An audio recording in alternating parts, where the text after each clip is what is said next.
We need to learn how to disrupt. Zig when everyone else is zagging. Focusing on one thing, doing it really well, and going deep with it.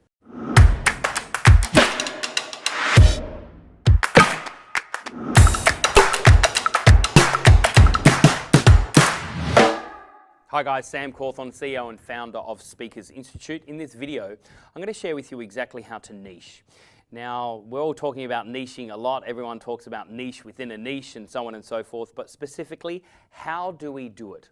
What are the how-tos? What is the actual formula to teach people how to have this one disruptive idea?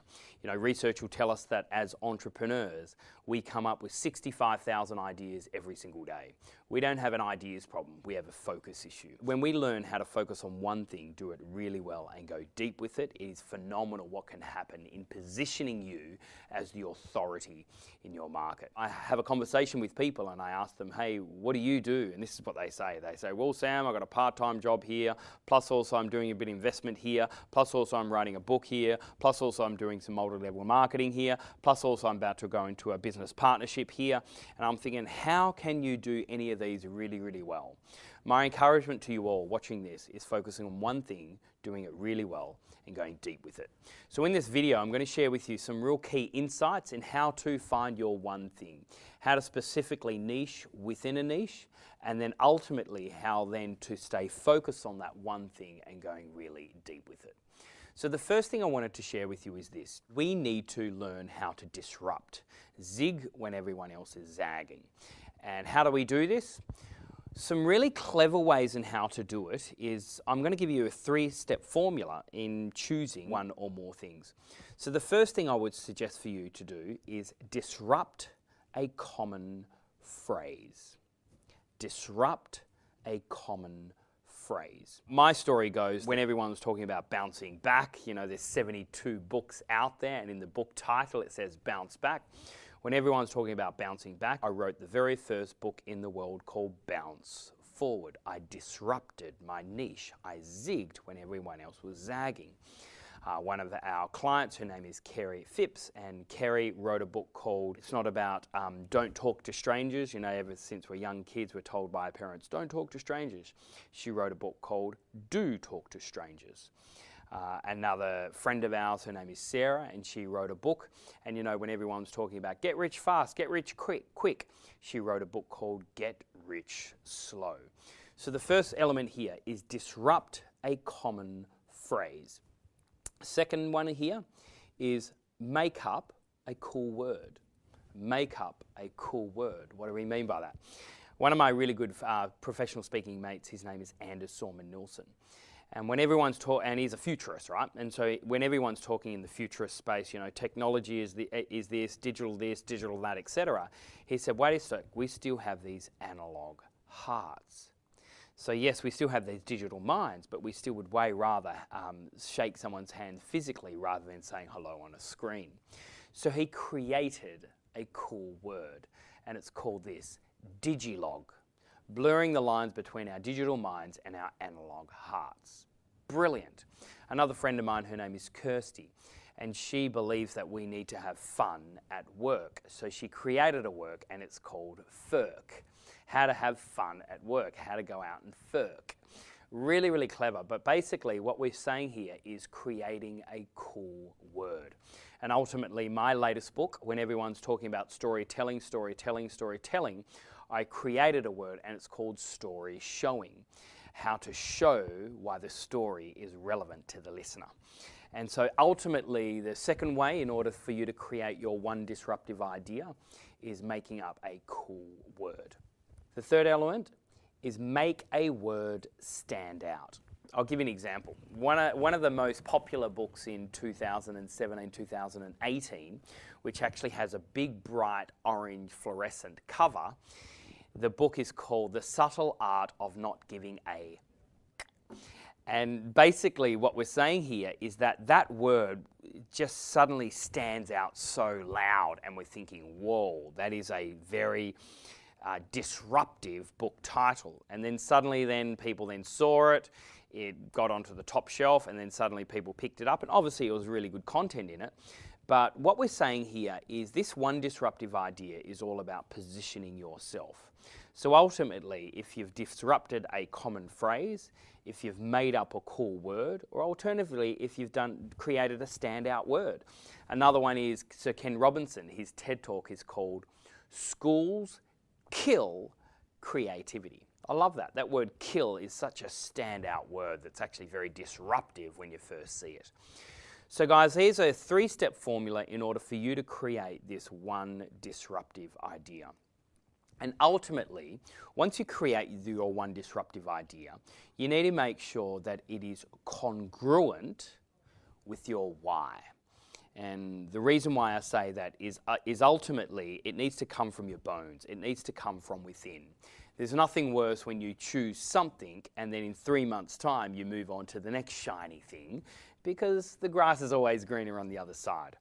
My encouragement to you is focusing on one thing, doing it really well and going deep with it.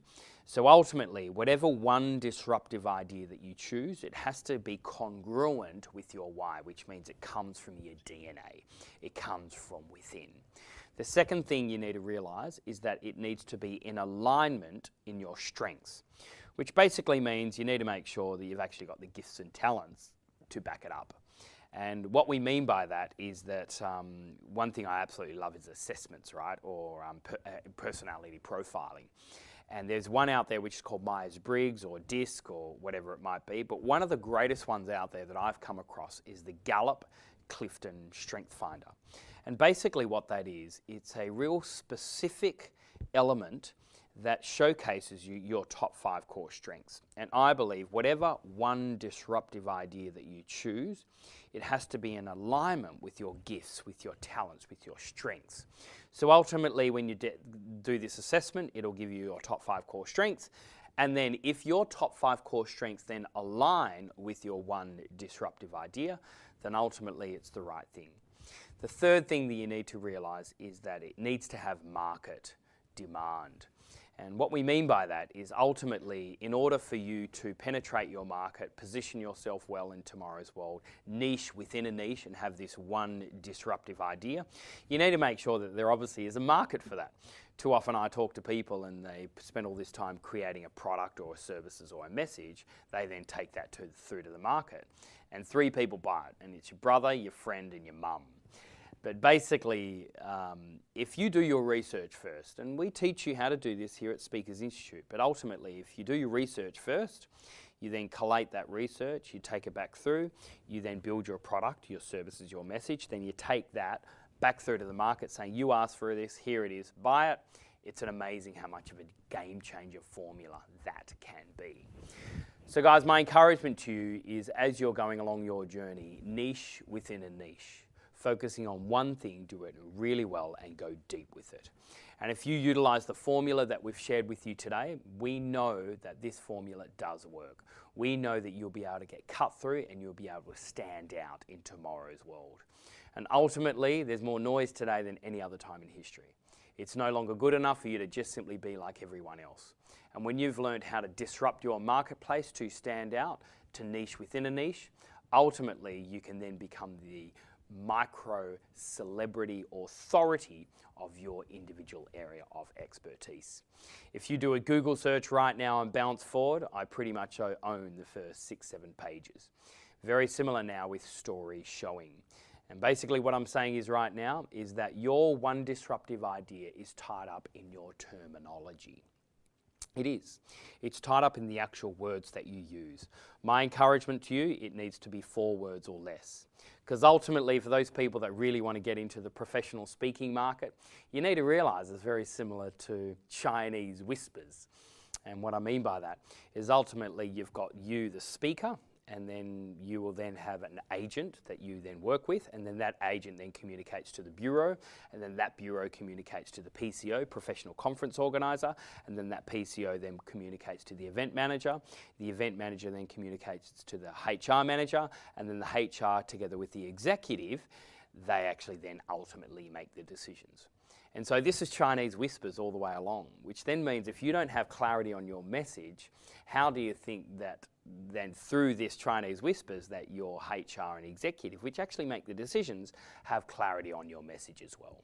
So my encouragement to you is have 4 words or less, then have a subtitle such as a how-to, and that way then you can communicate that to your agent. The agent very clearly communicate to that to the bureau, to the PCO, to the event manager, to the HR, and ultimately the executive as well. Focusing on one thing, doing it really well, and going deep with it. 4 words or less, that's all you need. Guys, I'm really hoping that today's video really gave you value. If you felt that you enjoyed it, why don't you share it with a friend? Or alternatively, maybe I've missed something. Why don't you put a comment or a like underneath? And that way I'll be able to help you and add value in your journey for you to become that authority in your market so you can stand out from all the noise that is in the marketplace right now.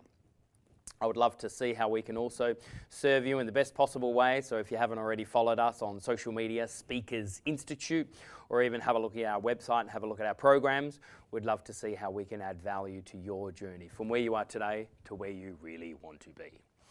Again, my name is Sam Cawthorn. I'm the CEO and founder of Speakers Institute, and always know that the best is yet to come.